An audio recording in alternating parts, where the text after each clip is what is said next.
for that. That's a whole nother thing. But let me get to y'all. No, I could, but I'm not. That's a whole nother conversation. But it deals with what you're talking about, right? But my question to you all is, you know, in journalism, which is very different from, say, being a doctor or being a lawyer, you get a license for that, right? Journalism is pretty much protected by the First Amendment of our U.S. Constitution. Freedom of speech. 100% correct.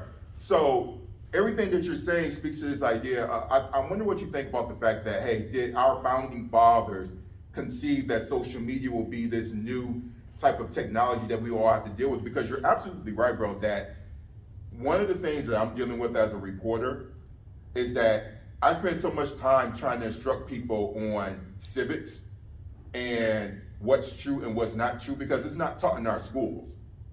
And so so when you are talking about, hey, social media can be used for this, that, and the third, you both are raising this conversation about what is our society doing to adjust this, because in reality, we all need to be better educated as students to, as people and as citizens to engage this. So what is your, what do you all suggest of how we as people need to embrace technology, because it's, social media, because it's not going away? How are we better informed of how to better use it so that we don't abuse it and so that we don't be manipulated by disinformation, those types of things?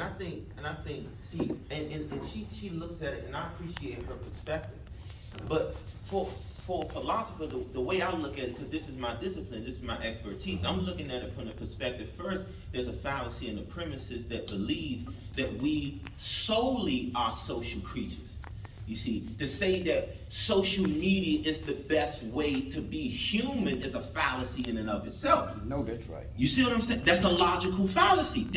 That's inappropriate. That's not the way to identify a complex, multifaceted, as she said, human being. There are many facets under which we can see ourselves. We are polyvalent. It's not the only way to see ourselves. So to say that socialize, and this is the problem with socialization in and of itself.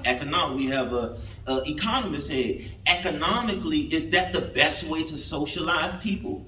Based on, you see, is that the best way that we see ourselves socially? We have a psychological faculty in us. We have emotional faculties. So why can't it be emotional media? Why does it have to be social media? You see what I'm saying? And from a philosophical perspective, that's my troubles.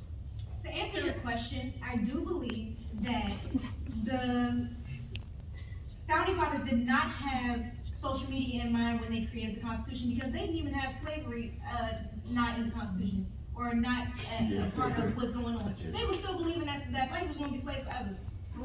If you want to be honest about it. So no, I don't believe that they had it outlined or had it thought up. Jim Crow laws were just reinstituted in Tennessee. So